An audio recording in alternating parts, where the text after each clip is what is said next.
story begins with the destruction of Ragnar's castle, known as Rose Palace. The people of the palace, servants, guards, and knights, are killed one by unknown assailants. They are hopelessly cut down while our protagonist, Theo Ragnar, struggles to stand against one of the enemies. Theo swings his sword upward, forcing his opponent back. The man raises his sword and brings it down, but Theo manages to block the strike just in time. The Ragnar clan is a grand ducal family responsible for guarding the empire's northernmost borders. Their power comes from a unique constitution said to be inherited from dragons. For over 1,000 years, the Ragnar clan has served as the empire's great northern wall. Every member of the Ragnar bloodline is born with extraordinary magic, stamina, and skill in swordsmanship, everyone except Theo Ragnar. Despite his lineage, Theo possesses none of the talents that define his family. In the midst of battle, Theo is stabbed in the stomach and falls to his knees. His opponent taunts him, saying that, even at the end, Theo still doesn't understand.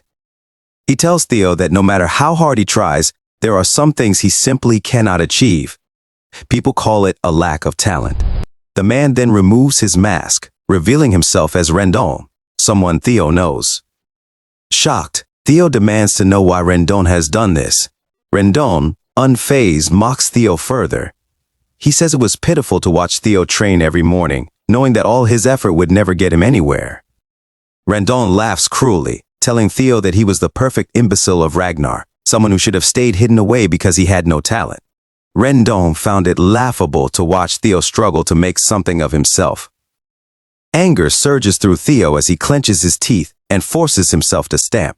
He demands to know if Rendon only became his sword instructor to betray him and sell out Rose Palace.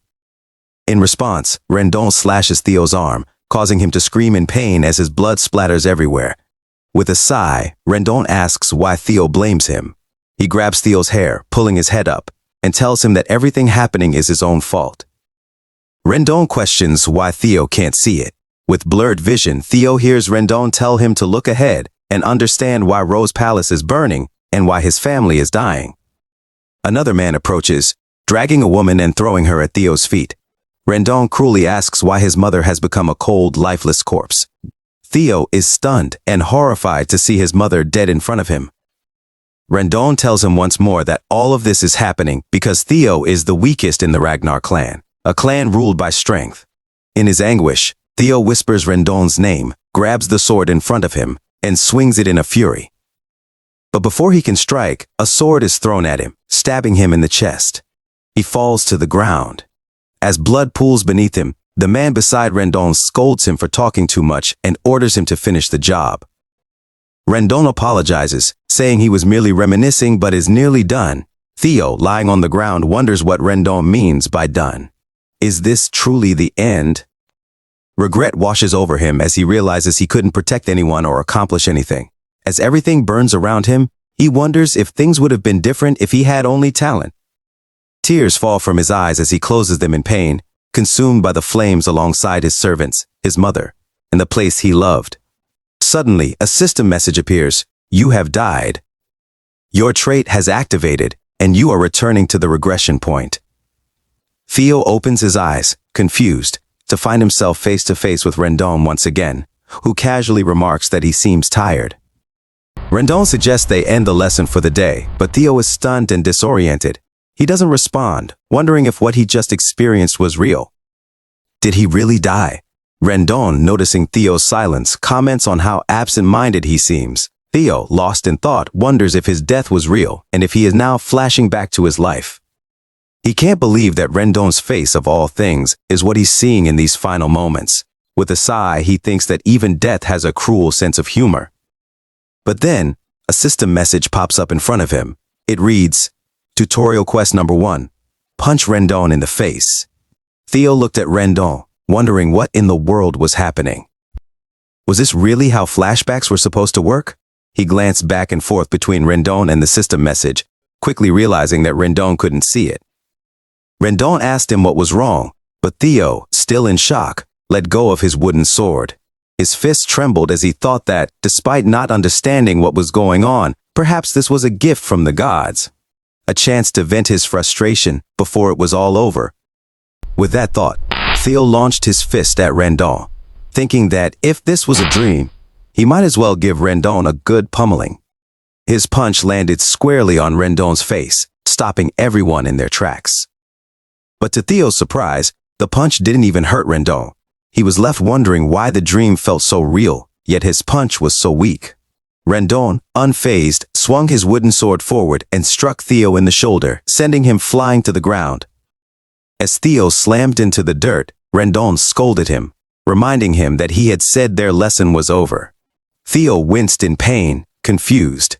Was he supposed to feel pain in a dream?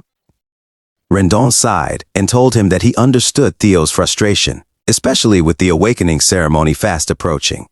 But that didn't excuse a student lashing out at his master. Theo was taken aback. Awakening ceremony? What was Rendon talking about? Disappointed, Rendon added that as a member of the Ragnar family, Theo should have used his sword, not his fists. Rendon then walked away, telling Theo that he would see him at their next lesson. But Theo remained seated, lost in thought, trying to make sense of what had just happened. The nearby knights snickered and taunted him, calling him an imbecile. They mocked him for attacking his master and questioned if he was even truly a Ragnar, saying he was too incompetent even for an illegitimate child. Theo touched his face, feeling the lingering pain, and grabbed a handful of sand. He couldn't believe how real the sensations were. It wasn't a flashback, this was reality. He recalled that the awakening ceremony was supposed to take place 10 years ago, which made him wonder if he had somehow returned to when he was 17. How was this even possible? Just then, the system appeared again, congratulating him on completing tutorial quest number 1. As a reward, it informed him that his Ragnar's talent had been activated. Theo was confused, staring at the system message, but when it asked if he wanted to claim his reward, he hesitantly raised his hand and clicked yes. Immediately, a bright light surged from his body, and the system displayed that his stats were increasing at an incredible rate. Bewildered, Theo could only wonder what the hell is going on. Later, in Rose Palace, in the guest room, Rendon Harvey, Theo's swordsmanship tutor, reports on Theo's progress. He comments that he has never seen someone so devoid of talent, but adds that this is precisely why he is there, the true teacher, Rendon. He swears that he will do his best to prepare Theo for the awakening ceremony, which is only 5 months away. Lady Cecilia Ragnar, the mistress of Rose Palace and Theo's mother, agrees with Rendon, entrusting Theo's training to him. She hands him a bag of gold coins, asking Rendon to give Theo a bit more attention. Rendon replies confidently, assuring her that he already plans to teach Theo day and night, so she needn't worry. Cecilia, however, clarifies that she isn't concerned because she believes in Theo. As Rendon leaves the guest room, he mutters to himself that Cecilia will have to worry.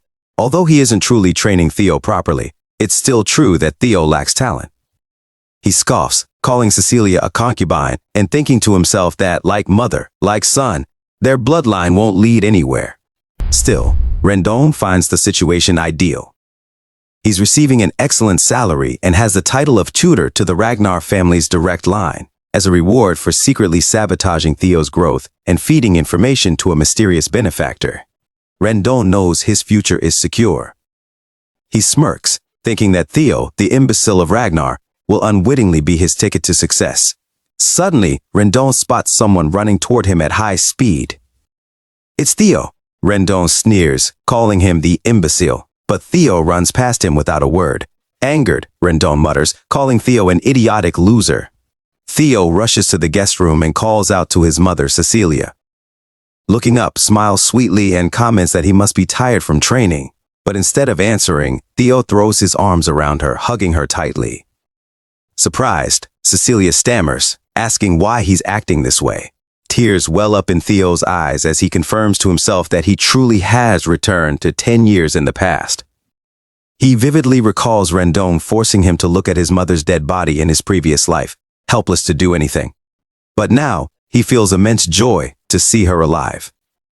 Cecilia, confused, looks down at her son. Theo knows he must change the future. He's still weak and powerless at the moment, but if that mysterious system window is real, he can become strong enough to hold his own in the inevitable war for the throne.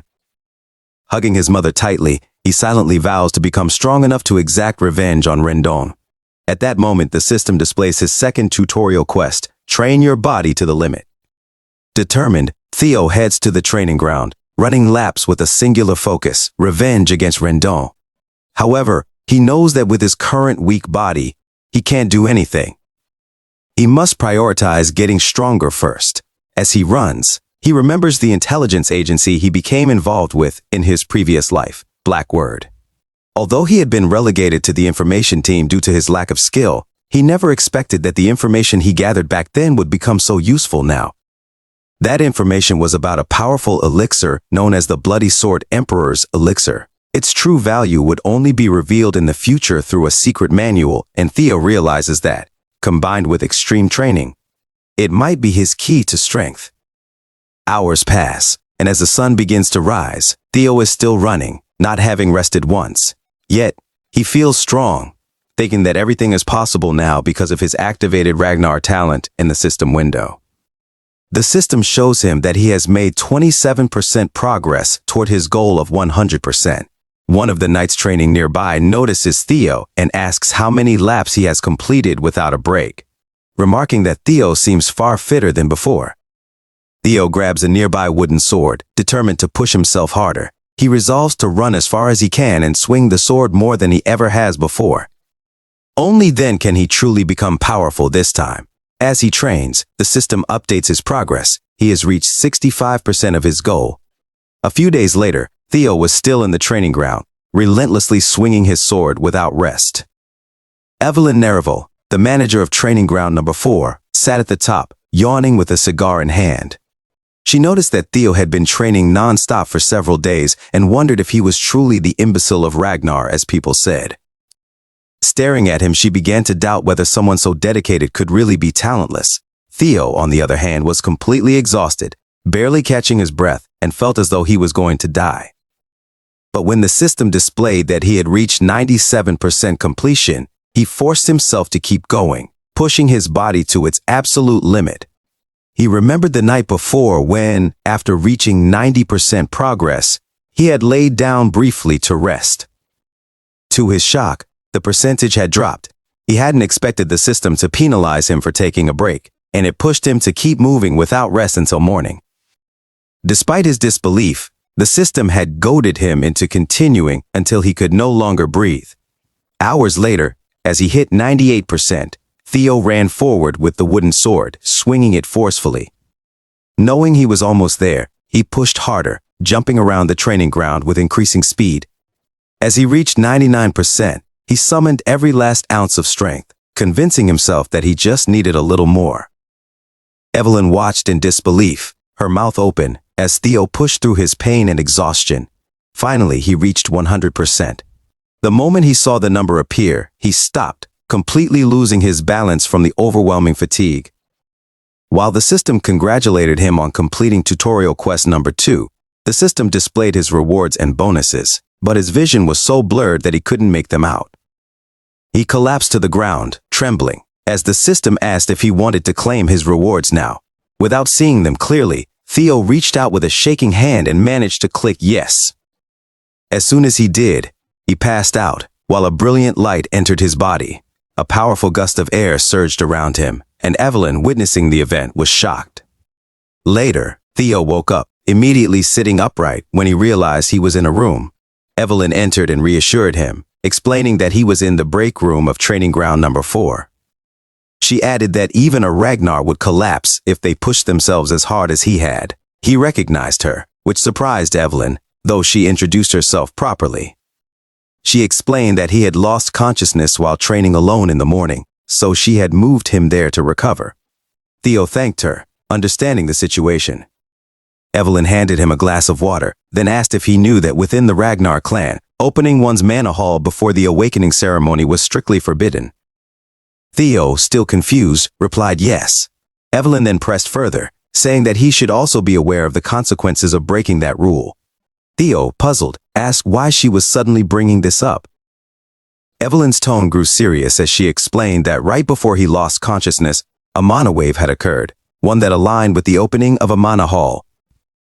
Theo was taken aback, and she asked if he had perhaps opened his mana hall, addressing him as young Master Theo Ragnar. Theo was left wondering what she meant by this, knowing that if he had opened his mana hall, he shouldn't have survived. But then, he felt something within him and recalled the system notification. He had obtained a dragon heart as a reward. He also remembered that as a bonus reward for his fast completion of the quest, he had received the magic power equivalent to 10 years of his past life. Stunned and in disbelief, Theo couldn't fathom that he now possessed a dragon heart. Dragon heart, a mana hall can be placed within a dragon's heart, and doing so makes it operate far more efficiently. However, humans, not being dragons, place their mana halls in the lower abdomen because the human heart cannot handle the burden.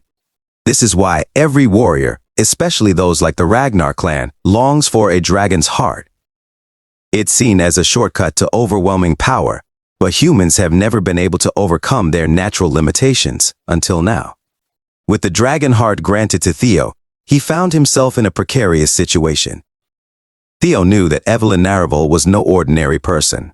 A high-ranked swordsman, she had retired after losing her left arm and now managed training ground number 4.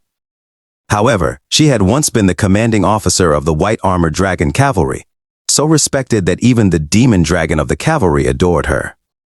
She was renowned for her principles, not caring for status or strength, and she could not tolerate dishonesty or cowardice. Theo recalled that in his previous life, when he had been stubborn, Evelyn had relinquished her position as his direct master.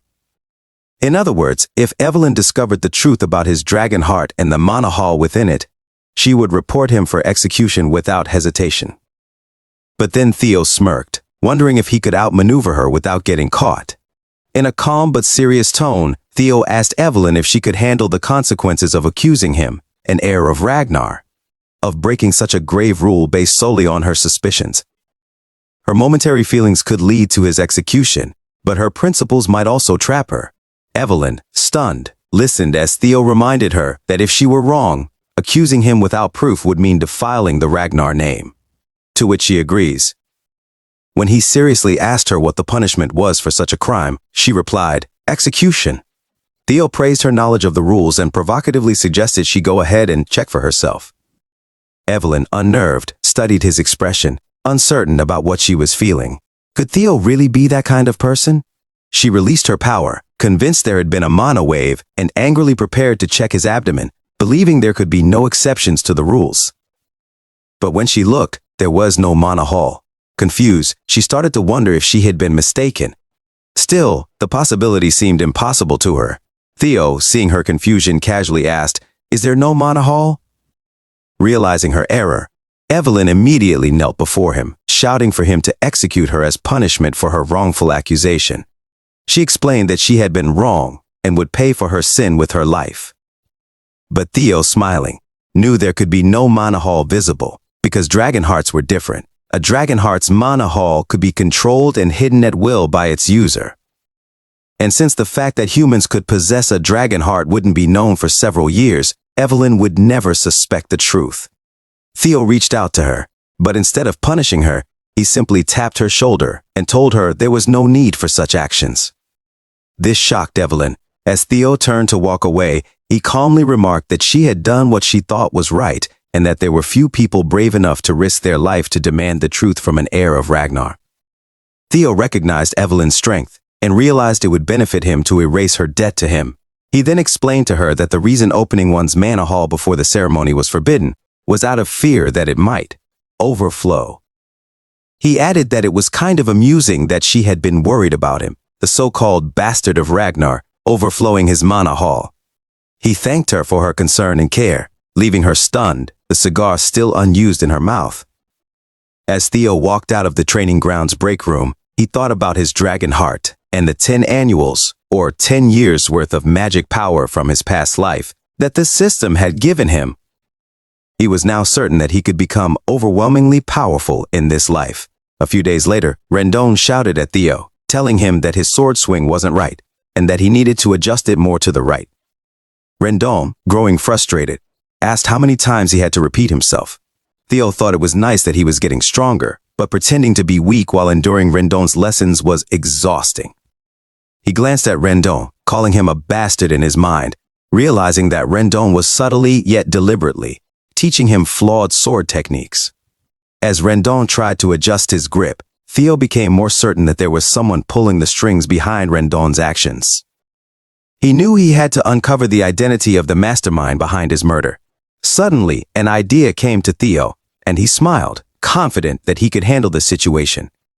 He called out to Rendon, who quickly snapped, reminding Theo that chatting during lessons was prohibited.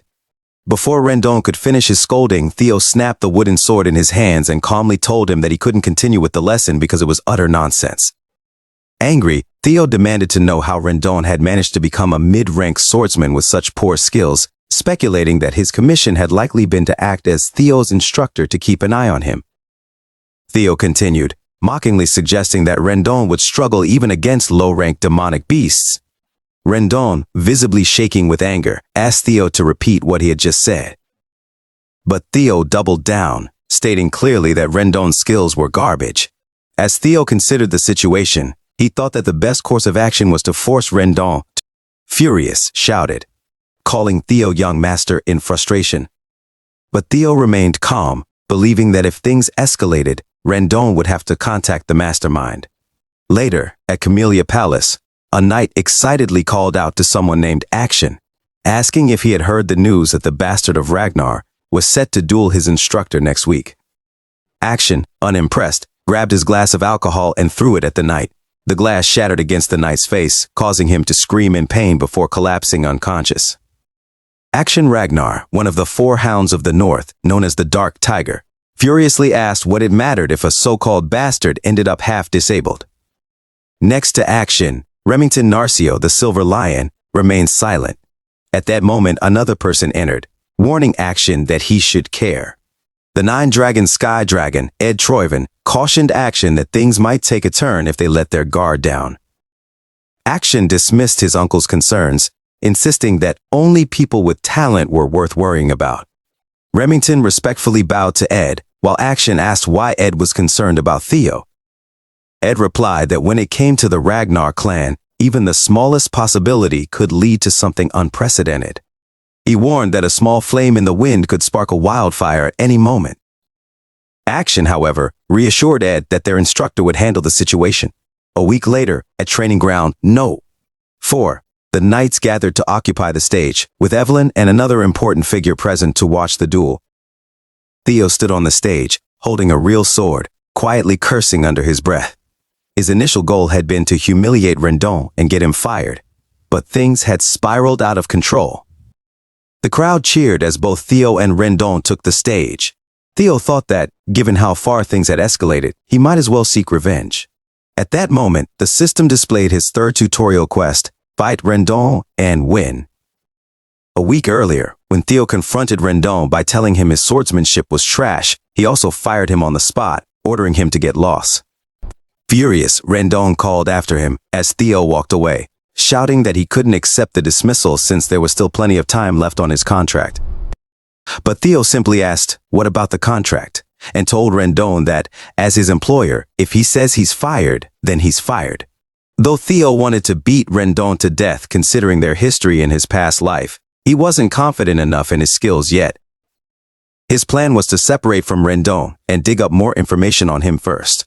Rendon, on the other hand, knew that if he was fired like this, his mission would end in failure. He needed to convince Theo to let him stay. Desperate, Rendon ran after him, begging Theo to reconsider and warning that this went against the rules. As he did, the system appeared in front of Theo, showing his 3rd tutorial quest. Meanwhile, Rendon threatened that if he reported the firing to the tribunal, things could get ugly for Theo. Suddenly, Evelyn appeared and suggested an alternative. She proposed resolving the issue the Ragnar way, which shocked both Rendon and Theo. Theo asked if she meant what he thought she did, and she confirmed, yes, they should settle it by a match, as per the rule of the strong. Evelyn added that there was no need to involve the tribunal. The victor of the duel would decide. Rendon, excited by the idea, eagerly agreed, thinking the heavens were on his side. Evelyn then declared that the duel would take place in 1 week, leaving Theo stunned. She smiled, asking if they agreed it was fair, but Theo, unable to speak out loud, could only think to himself that it was not all right. He glanced at Rendon, who confidently smirked at him, fully aware that Theo wasn't yet capable of defeating him. Back in the present, 2 knights chatted nearby. A black-haired knight mentioned hearing that Theo couldn't even swing his sword properly yet, to which a brown-haired knight responded in disbelief, asking if Theo wasn't still a Ragnar at the very least.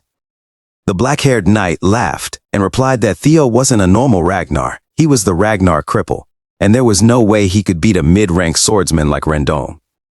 On the stage, Rendon smiled smugly at Theo, offering him a chance to back down.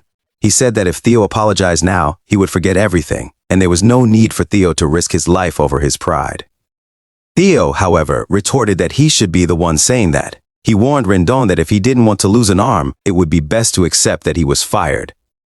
Rendon was infuriated by Theo's audacity. He had considered letting Theo off because he pitied him, but now he decided to kill him, pretending it was an accident. In Rendon's mind, the outcome of the duel was already decided, and it would actually work out better for him this way. With a smirk, Rendon invited Theo to make the first move, stating that as his teacher, he would graciously concede the opening strike. Theo dashed forward, shouting that he wouldn't hesitate. Rendon positioned himself and blocked Theo's attack, the clash of their swords ringing loudly. Moments later, the audience of knights stood up in shock, murmuring in disbelief. They watched as Rendon attacked Theo with a serious, skillful slash. The crowd started shouting, jeering that they had expected this. Theo, the imbecile, was clearly losing. They ridiculed his inability to properly wield a sword, speculating that at this rate, Theo might actually die. Theo, blocking Rendon's attacks, mocked him, teasingly asking what had happened. He shouted at Theo, reminding him that he was a mid-rank swordsman, the very type Theo had looked down on, and taunted him for being so hopeless in the duel. Rendon thought the outcome was obvious. Theo wasn't even a low-rank swordsman, just an apprentice. While Theo's skills had strangely improved recently, it still wasn't enough. If Theo were at the level of the 4 Hounds of the North, it might be a different story. But there was no way the imbecile of Ragnar could defeat him. Rendon was sure of that. Theo, however, remained calm. He recalled visiting Evelyn's office earlier to ask what she had been thinking when she suggested the duel. Evelyn had replied that she was helping him because if Theo wanted to truly get rid of Rendon, he had to be thorough. She explained that Rendon likely had someone backing him, so simply firing him wouldn't solve the problem. Surprised, Theo asked how she knew, and Evelyn revealed that she had secretly investigated Rendon after noticing his odd teaching style. Weeks before, Evelyn had been observing Theo in the training ground when Rendon had shouted at him to angle his sword in a bizarre, exaggerated manner. Evelyn, suspicious of such a ridiculous instruction, had someone look into Rendon's background, which led her to believe there was more at play. She wondered to herself where this son of a bitch had come from, as it certainly wasn't the behavior of a competent swordsman. Theo realized that Evelyn hadn't uncovered this in his previous life, and he wondered if the recent incident with his Manhwa hall had piqued her interest. Evelyn put down her tea and revealed that all of Rendon's traces led back to Camellia Palace, which shocked Theo. He seethed with anger, suspecting the conspiracy was tied to the miserable war for the throne. But he calmed down, admitting that it was impressive Evelyn had discovered so much. He also confessed that, despite everything, he wasn't yet strong enough to defeat Rendon. He asked what Evelyn intended to do now. Evelyn, however, told him that he was underestimating himself and that he could indeed beat Rendon. Back in the present, Rendon approached Theo with a mocking grin, shouting that if Theo knelt and begged for forgiveness now, he might spare him. Rendon swung his sword with great force, but to his surprise, Theo blocked the strike. Rendon felt a growing unease, something was off. Theo glared at him in anger and swung his sword, pushing Rendon's blade aside. Rendon realized with mounting concern that Theo had been fending off his attacks for a while now. This wasn't the Theo Ragnar he knew. Rendon, bewildered, swung his sword again, wondering how Theo's skills had improved so much in such a short time. But once again, Theo effortlessly pushed his blade away. The audience gasped in disbelief. Rendon was being pushed back by the very person they had all thought was hopeless. Among the spectators, Remington silently observed the unfolding duel. Evelyn smiled as she watched the scene, recalling her conversation with Theo. She had told him that if she trained him personally for just 1 week, he'd be able to suppress someone like Rendon easily. She had also remarked that Rendon, being a disgrace of a teacher, had no rights as an instructor. Theo had smiled at the time, amazed that things were working out in his favor. He knew that having Evelyn in his debt had been worthwhile. However, one thing still concerned him. Theo had asked Evelyn why she was going so far to help him. Was it because of what had happened last time? Evelyn admitted that was part of it, but also revealed that there was someone she knew, someone obsessed with collecting talent, who would likely take an interest in Theo. Rendon swung his sword backward, preparing to attack with great force, but Theo easily blocked the strike. Panic set in as Rendon struggled to understand how Theo, who had shown no talent from the beginning, could suddenly perform so well. Rendon began to wonder if Theo had been pretending to be weak all along. As Rendon pushed harder, trying to overpower him, he questioned why Theo had hidden his abilities. Theo then asked Rendon who was backing him, causing a wave of shock to wash over Rendon. In a fit of anger, Rendon swung his sword in a wide arc, furious and demanding an explanation for Theo's accusation. Theo, barely pushed by the attack, calmly mentioned that he had noticed the substandard lessons Rendon had been giving him. Rendon, feeling cornered, insisted that he had worked hard to help Theo, but Theo cut him off, suggesting that Camellia Palace might be involved. Rendon froze, momentarily speechless, wondering how Theo had uncovered this. Seeing Rendon's hesitation, Theo smiled, pleased that his assumption had hit the mark. Theo then leapt forward with intensity, questioning whether Rendon knew what it felt like to lose an arm. Before Rendon could react, Theo sliced through Rendon's arm in a single decisive strike. Rendon watched in shock as his severed arm flew into the air. The spectators, including Remington, were stunned by what they had just witnessed. Rendon collapsed, screaming in pain as he clutched his bleeding shoulder. Despite the agony, Rendon angrily hurled insults at Theo. But Theo, growing more confident in his newfound strength, walked closer, reflecting on how far he had come. He thought back to the time when Rendon had blamed him for being weak and now considered how the tables had turned. Theo reminded Rendon of their previous encounter, pointing out that Rendon had once told him it was his fault that events had unfolded the way they had. Now, Theo coldly added that it was Rendon's fault he was dying here today. Memories of his own hopeless past flooded Theo's mind as he prepared for the final blow. Rendon, panicking, stammered and tried to plead, but Theo was resolute. In one swift motion, he beheaded Rendon, completing his revenge. The system immediately congratulated Theo on completing his third tutorial quest. The audience remained frozen in disbelief, while Evelyn, watching closely, felt a sense of pride. In the crowd, a mysterious figure observed, clearly satisfied with what had transpired. As Rendon's head fell to the ground, the system informed Theo that he had succeeded the quest's objective and had earned a bonus reward. It asked if he would like to claim it. Without hesitation, Theo accepted, wiping the blood from his face as he received his reward.